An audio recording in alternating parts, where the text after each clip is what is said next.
Assalamualaikum warahmatullahi wabarakatuh.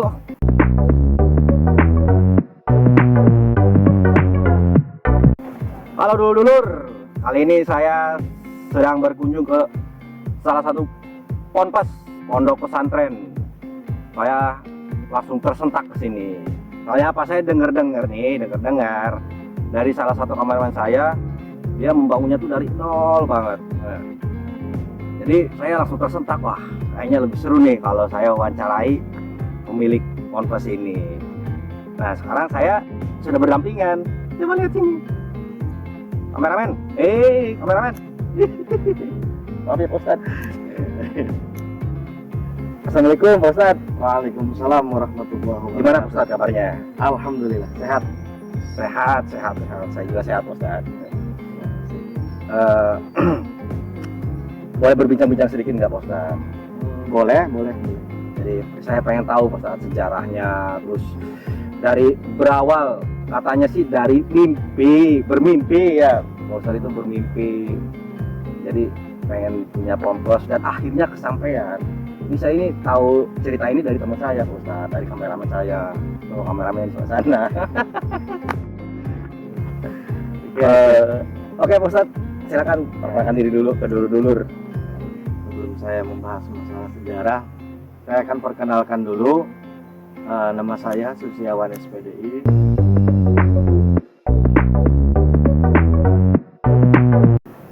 Saya di sini selaku pengasuh pondok pesantren yang saya namai Pondok Pesantren Baitul Mukhlisin Walad Asem, yang berlokasi di Desa Walad Asem, Kecamatan Walad, Kabupaten Jambi. Oke Pak Ustadz, saya pengen tahu dong Pak Ustadz sejarah awal membangun pesantren ini. Bisa ceritakan Pak Ustadz? Oh, boleh. Silakan Pak Ustadz. Jadi sejarahnya begini, waktu sebelum saya mendirikan Pondok Pesantren Baitul Mukhlisin ini, dulu saya itu sempat mengembangkan program yang namanya program tahfidz di salah satu sekolah yang ada di Cirebon Timur. Selama mengembangkan program tahfidz tersebut, tadi saya melakukan banyak uji coba baik itu dengan metode tahfidz ataupun metode lainnya gitu ya. Kemudian setelah saya merilis program tahfidz yang tadi saya katakan di salah satu sekolah tersebut, akhirnya saya beranjak ke niat selanjutnya, itu ingin punya asrama ya, sendiri ya Pak? asrama gitu ya. Akhirnya saya sempat ngontrak tempat ya. Waktu itu saya mengontrak rumah di daerah Pabuaran Tadinya Pak Ustadz. Dengan kapasitas santri waktu itu ada 30 orang santriwati. Tadinya 30 orang. Berawal dari 30 orang santriwati yang saya didik, yang saya belajari tahfidz ya gitu. Nah setelah saya berhasil melakukan uji coba program asrama tahfidz, ternyata program ini jauh lebih baik progres atau perkembangannya dalam segi hafalan Al-Qurannya ya, hingga akhirnya kemudian saya berpikir untuk kenapa nggak bikin pondok pesantren aja ya gitu. Jadi berawal dari situ ya? Berawal dari situ gitu. Itu berjalan, asrama tahfidz itu berjalan selama kurang lebih 1 tahun. Berarti di sana waktu di Pabuaran, waktu ngontrak itu ya Pak Ustadz? Iya betul. Itu tahun berapa Pak? Itu tahun 2018. Adapun kalau program tahfidznya awal rintisan saya dari 2016. Saya melakukan bimbingan tahfidz Quran kepada siswa-siswi yang ada di salah satu sekolah yang saya bilang tadi selama kurang lebih 3 tahun, kemudian beralih ke program asrama ngontrak gitu ya, untuk percepatan hafalan mereka. Saya sediakan asrama gitu ya, dan alhamdulillah berjalan kurang lebih 1 tahun gitu ya, seperti itu. Berarti dari sana itu, dari apa, kontrakan yang di sana itu berarti 2018.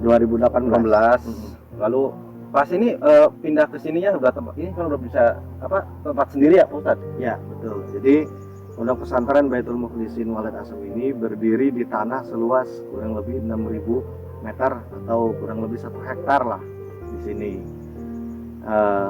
Alhamdulillah saya tadi dengan teman saya ya, itu Pak Budi Susetio MPD, bekerja sama mendirikan pondok pesantren, didukung oleh teman saya juga 2 orang, yaitu Bapak Nono Wahyono dan Bapak Ihsan Sobari. Alhamdulillah dari gabungan ke-4 orang ini ya, alhamdulillah berdirilah pondok pesantren ini pada tahun 2019, awal peletakan batu pertama, kemudian tahun 2020 sudah bisa dibuka alhamdulillah kegiatannya, aktivitasnya Sampai sekarang ya Pak. sampai sekarang. Cuman yang saya suka di sini tuh Pak, obrolannya tuh pemandangannya. Iya, betul betul. Ini kalau mau cari apa, suasana segar, refreshing, di sini aja cocok.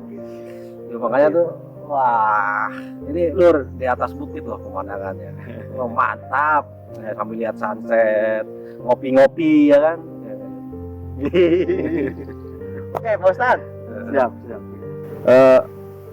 Waktu awal membangun ponpes ini, visi dan misinya apa Pak Ustadz? Visi dan misi ya sebenarnya sederhana saja. Dari awal itu berawal dari temuan saya selama melakukan program bimbingan tahfidz Quran ini, ternyata masih banyak siswa-siswi tingkatan SMA sederajat yang mereka masih kurang dalam baca tulis Al-Quran ya, bahkan sangat rendah kalau dibilang dalam sisi hafalan Qurannya gitu ya. Nah, makanya saya merintis program tahfidz, kemudian dilanjutkan sampai sekarang, kemudian pondok pesantren tujuannya itu supaya membumikan Al-Quran intinya, supaya lebih banyak lagi orang mencintai Al-Quran. Dan ini yang juga ke depan akan menjadi kekhasan pondok pesantren kita, yaitu selain mereka diajari tadi BTQ baca tulis Quran, anak-anak santriwan santriwati di sini juga diajari tadi tahfidz dalam bentuk hafalannya. Hafalannya. Nah, ingat Lur, buat kalian daripada kalian ikut geng motor atau misalkan pergaulan yang sekiranya bisa merugikan diri sendiri ya Pak Ustadz, lebih baik kita perdalam ya. Jadi misalkan kalian sekolah pagi, sore bisa kesini ya Pak Ustadz. Oh bisa, silakan sini, daripada kalian wah gak jelas ya Pak Ustadz, nanti orang tua cemas di luar anak ngapain. Tapi kalau kesini ya kita nambah ilmu ya Pak Ustadz. Betul. Jadi gaul boleh, tapi agama pun jangan sampai ditinggalin ya Pak Ustadz. Betul sekali. Kalau untuk kegiatan nih Pak Ustadz, untuk para santri-santri di sini, kegiatannya apa aja Pak Ustadz? Kegiatan atau aktivitas santriwan santriwati yang ada di pondok pesantren Baitul Mukhlisin ini diawali dengan aktivitas BTQ baca tulis Quran. Itu dilaksanakan pada setiap hari, itu ba'da asar dari habis asar. Nah, pesertanya yaitu dari warga Walid Asam itu sendiri, yang kalau saya bilang itu santri kalong ya, santri kalong, Warga sekitar ya Pak? warga sekitar, di samping santri yang menetap atau santri mukim gitu ya. Mereka waktu asar itu BTQ, waktu maghrib nanti sholat maghrib berjamaah, kemudian setelah maghrib berjamaah di program selanjutnya yaitu kajiannya tahsin. Tahsin itu memperbaiki bacaan ya, nanti one by one hadapan satu-satu ditahsin dulu. Setelah selesai ditahsin, nanti mereka belajar tahfidz, menghafal. Nah, setelah belajar menghafal, nanti saya kasih waktu agak menghafal, lalu setelah itu mereka back lagi, kembali berhadapan lagi dengan saya, dipanggil satu-satu, itu setoran hafalan. Dalam hal ini yang menjadi target utamanya itu juz 30 dari surat An-Nas sampai dengan surat An-Nahl.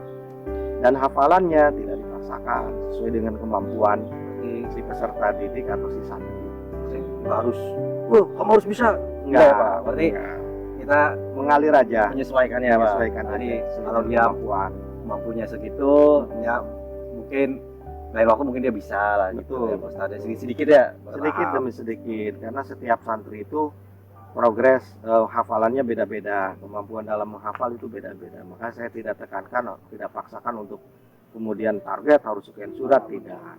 Jadi mampunya satu surat, menghafal ya satu surat. Itu pun surat pendek gitu ya, dari mulai Anas sampai dengan tadi Al-Falaq, Al-Ikhlas dan sebagainya. Oke, Ustadz, selain tadi hafalannya, apakah ada kegiatan selain itu, model kayak apa namanya itu, bercocok tanam? Ah ya, betul. Baik. Saya lanjutkan tadi ya, yang tadi Iya, dulu. Setelah anak menghafal Quran sebelum pukul 20.00, anak belajar kitab kuning. Nah, kitab kuning pun perlu. Ya, saya tanamkan, saya ajarkan anak-anak kitab kuning. Ya, itu saya ajarkan kitab Safinatun Najah untuk kitab fikihnya dan kitab nahwunya saya kenalkan jurumiyah untuk basic atau dasar. Nanti anak-anak selesai sampai dengan pukul 9 malam atau pukul 21, lalu setelah itu ada jeda 1 jam untuk pelajaran, barangkali ada pelajaran di sekolah. Kebetulan basically saya adalah juga pengajar, jadi bisa ngebimbing anak-anak juga yang kalau mereka punya PR di sekolah gitu, semampu saya gitu ya pelajarannya gitu. Berarti Pak Ustadz ini nggak cuma di pesantren ya Pak? Ya, Berarti guru juga ya Pak? betul. Iya, betul. Itu membagi waktunya gimana Pak? Cara membagi waktunya? Ya, apa ya, mengalir aja sih, Oh, mengalir karena aja. kalau aktivitas di pesantren kan sudah kelihatan asar, maghrib, bisa subuh. Nah, habis subuh saya kan ngimamin, terus habis itu nanti anak-anak tahfidz lagi, hafalan lagi, habis itu setoran selesai pukul 6 pagi, anak-anak mandi, setelah itu sarapan. Setelah sarapan, karena sekarang pembelajarannya lagi sistem daring ya, berkaitan dengan COVID, jadi ya anak-anak mereka melakukan pembelajaran melalui online. Jadi saya ngebimbingnya di online itu anak-anak gitu. Nah, ini kan online ya Pak. Otomatis kan masih ibaratnya waktu masih banyak ya. Betul. Jadi nggak terlalu sibuk. Nanti kalau misalkan udah berangkat, misalkan sama pemerintah itu udah boleh tatap muka, Pak Ustadz capek tuh Pak, dari pagi sampai malam Pak kegiatannya. Ya, kalau mulai tatap muka memang ya, maka hari-hari saya akan full gitu ya. Tapi sesuatu yang kita lakukan atas dasar keikhlasan dan atas dasar ridho hanya karena semata mencari ridhonya Allah, itu tidak terasa capek Mas Arno. Jadi alhamdulillah gitu ya. Yang ada tuh nikmat terus ya Pak. Nikmat, betul seperti itu. Jangan kayak ini tukang sinematik saya Pak. Dia ngeluh terus. Nah, ngeluh terus. Pak Ustadz, untuk para santri itu asalnya dari mana aja Pak Ustadz? Apakah dari desa sini, apa ada yang dari luar desa ini? Kalau santri inputnya kebetulan kalau santri Kalong, Ya, santri Kalong berarti itu, ada santri Kalong. ada. Santri Kalong itu santri yang tidak mondok, tidak menginap di pesantren. Mereka hanya ikut belajar asar, maghrib, dan isya. Itu dari warga Walad Asam itu sendiri. Iya. Nah, jumlahnya ada kurang lebih 40 sampai 50 santriwan santriwati. Kalau santri yang mukim jumlahnya ada 11. Santri yang mukim itu santri yang tetap, mereka berasal dari beberapa desa di sekitar kecamatan Walad sih. Ada yang dari Walad desa, ada yang dari Walad kota, ada yang dari Pabuaran, gitu, ada yang dari Ampi, seperti itu. Jadi sejauh ini selama 1 tahun dibuka pondok pesantren ini, inputnya baru dari 5 desa itu. Seperti itu. Dari baru 5 desa ya Pak ya? Kalau misalkan ada yang jauh Pak, misalkan dari luar Jawa, ada penginapannya Pak? Ada. Pak Ustadz, Ya. kalau kriteria santri kalau ingin masuk ke sini, kriterianya seperti apa Pak Ustadz?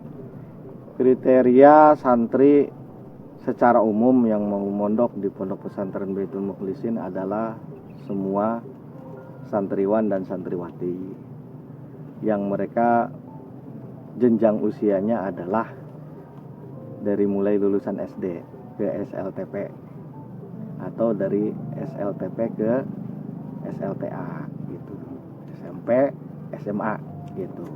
Secara umum siapa saja. Nah, tapi wabil khusus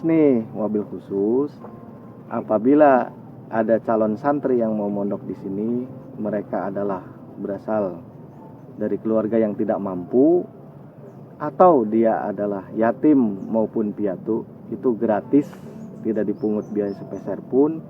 Bahkan tadi nanti akan disekolahkan, dibiayai dan disekolahkan oleh kami, seperti itu. Alhamdulillah Pak Ustadz, dia Sepenuhnya. bisa menyekolahkan anak yatim juga. Alhamdulillah. Jadi, Alhamdulillah. gratis ya untuk anak yatim, gratis. Gratis. Biaya pendidikan di pesantrennya gratis juga, biaya pendidikan di sekolahnya. Seperti itu, nanti akan saya sekolahkan. Nah, itu Lur. Jadi kalau kalian ada saudara nih untuk sekitaran wilayah Cirebon aja ya, Ya, Ustadz? Cirebon boleh. Ya, yang yatim piatu, ya bisa datang ke Pompes ini. Ketemu langsung dengan Pak Ustadz ya. Ya. Nanti untuk nomornya ada di deskripsi. Pak Ustadz, Ya. jumlah pengajar yang di Ponpes ini ada berapa Pak Ustadz? Jumlah pengajar untuk sementara ini yang ada di Pondok Pesantren Baitul Mukhlisin ini ada 4 orang. Ya, saya sendiri selaku pengasuh pondok pesantren terjun langsung mengajar. Kalau saya diproyeksikan ashar, maghrib, isya sama subuh. Itu waktu petang ya untuk Pak Ustadz? Ya. Nanti ada juga dari teman kami juga, pendiri juga di sini itu ustadzah.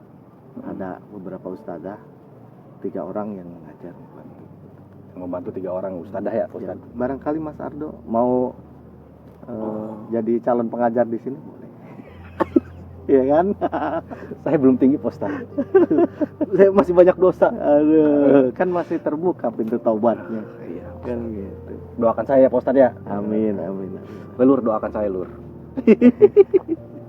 Pak Ustadz, Ya. suka dukanya nih dari awal sampai sekarang. Mm-mm.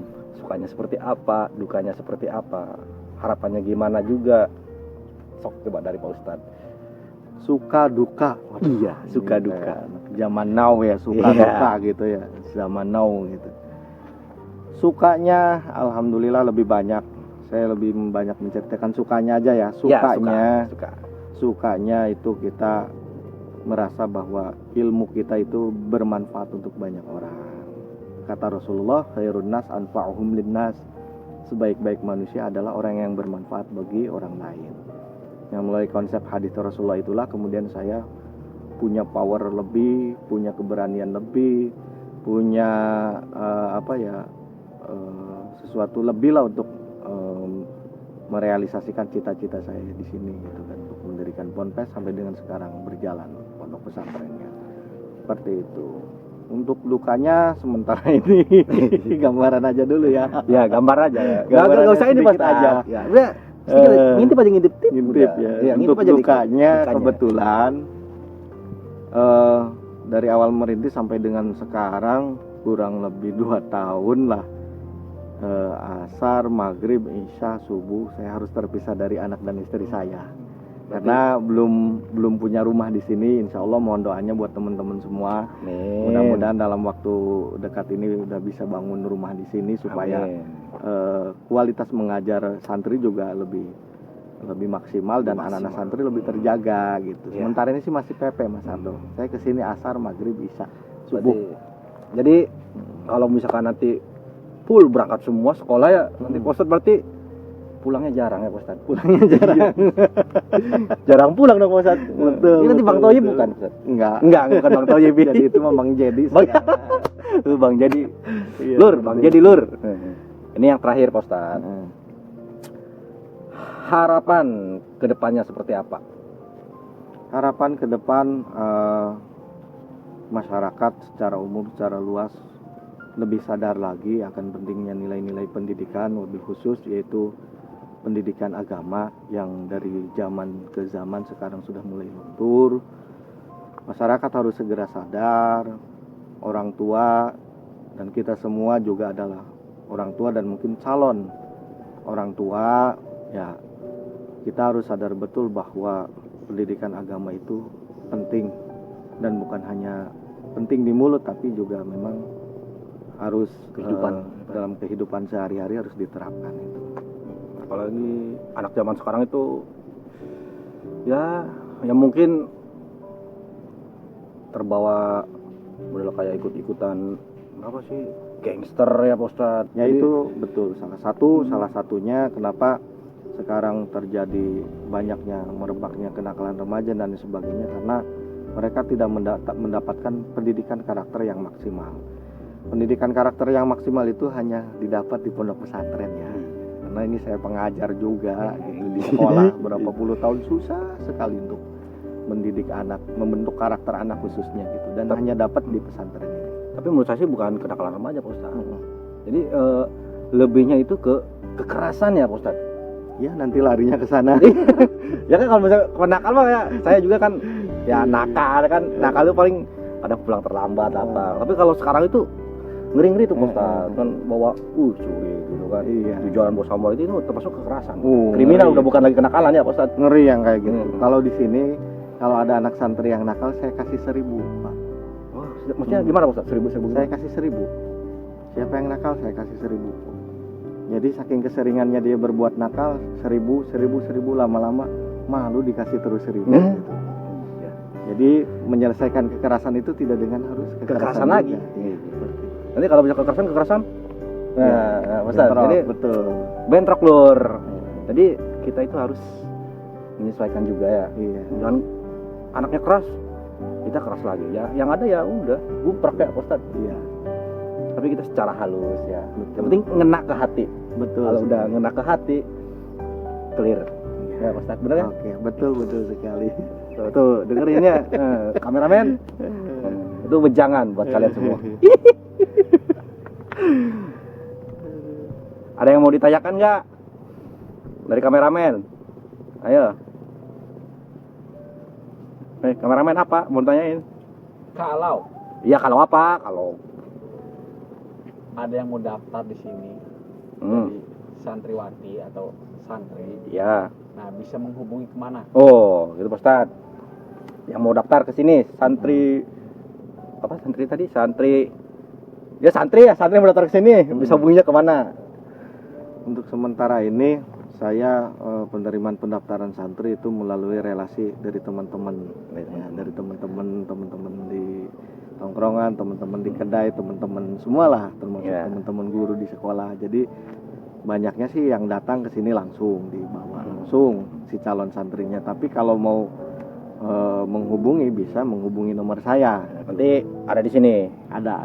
Ya, Pak Ustadz. Ini muncul Pak Ustadz itu. Ada muncul. Ya lur, nanti dulu tahu. Ya, kalau nggak nanti di deskripsi. Lengkap pokoknya di situ alamatnya, beserta nomor kontaknya juga. Oke, ini terakhir Pak Ustadz. Tolong dong kasih wejangan kepada dulur-dulur yang sedang nonton.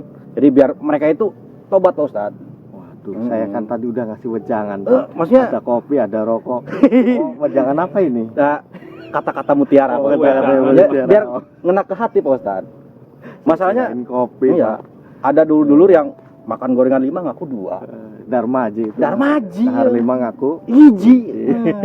Baik Pak Ustadz, tunjukkan kata-kata mutiaranya. Dari saya sih berdasarkan apa yang saya alami dan saya rasakan saja. Jangan pernah takut untuk mencoba sesuatu. Percaya kalau kita mau mencoba lalu diikuti dan dibarengi dengan istiqomah atau dengan itikad yang kuat, insya Allah apa yang kita mimpikan itu bisa terrealisasi. Kalau bahasa saya di sini begini, himmatur rijal tuhdibul jibal. Cita-cita seorang lelaki adalah merobohkan gunung, entah gunung yang mana, kan gitu. Seperti itu. Paham mungkin? Ya paham Ustadz. Kalau saya paham.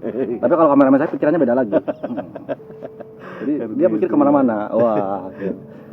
Tenang Pak Ustadz, saya paham. Paham ya? Iya. Makasih Pak Ustadz. Sama-sama atas waktunya. Jadi obrolan ini, jadi saya senang Pak Ustadz. Jadi sedikit ada pencerahan tuh Pak Ustadz. Ya. Jadi Alhamdulillah. asik lah sama Pak Ustadz. Oke lur, itu tadi perbincangan hangat dengan Pak Ustadz, yaitu Pak Susiawan SPDI, yang dia membangun pemposnya ini benar-benar dari nol, ya, dari berawal dari mimpi dan akhirnya dia mampu, ya. Jadi saking gigihnya, saking semangatnya, pantang menyerah ya Pak. Alhamdulillah ya Pak. Alhamdulillah. Terwujud. Terwujud. Nah itu lur. Jadi ambil sisi positifnya, ya. Kalau misalkan ada kata-kata atau misalkan omongan saya yang buruk, jangan dimasukin Lur. Ambil yang positifnya aja. Seperti kata Pak Ustadz ya Pak Ustadz.